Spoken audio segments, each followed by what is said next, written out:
Our last example in section 4.3 on the first derivative test in monotonic functions, increasing or decreasing intervals.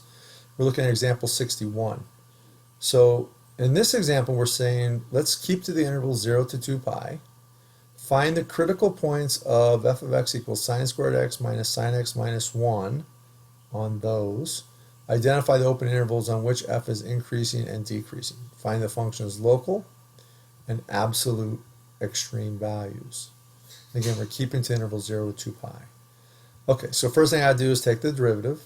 When I take the derivative, I get, this is a chain rule, right? This is sine of x quantity squared, so I get 2 sine of x to the first power, then times the derivative of sine of x is cosine of x, minus the derivative of sine x is cosine x, and then the derivative of negative 1 is 0. So there's my derivative. So that will always exist because sine and cosine exist everywhere. So this will always exist. There's no place where this derivative is undefined. But I need to figure out where it's equal to 0. So notice I can factor out a cosine of x, and I'm left with 2 sine of x minus 1 equals 0. So either cosine of x equals 0, which tells me that x is either pi over 2 or 3 pi over 2. I mean, it would be more, but I'm keeping to the interval of 0 to 2 pi. And then 2 sine of x minus 1, set that equal to 0. That means that sine of x would have to be a half.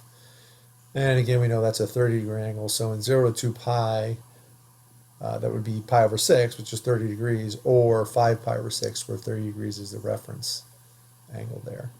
So those are my two angles where the sine of x is positive 1/2 in 0 to 2 pi.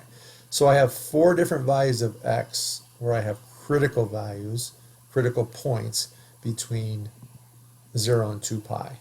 So I got to put all 4 of those guys there, and then I got to check to the left and the right of all of those. So I chose these values. You can plug them in and you can see how everything works. It's negative in this interval, positive in this interval, negative in this interval, positive in this interval, negative in this interval. So f is a decreasing function from 0 to pi over 6, also from pi over 2 to 5 pi over 6, and also from 3 pi over 2 to 2 pi. And then it's an increasing function from pi over 6 to pi over 2, and from 5 pi over 6 to 3 pi over 2. All right, now that's fine. You found the intervals of increase and decrease. What we need to do now is find out what are the local and absolute extreme values. So I actually have a closed interval here. So I know when I have a closed interval, I need to check the endpoints as well as critical points to see if my absolute max or min might occur at an endpoint. So checking the two endpoints, f of 0 is minus 1 and f of 2 pi is also minus 1.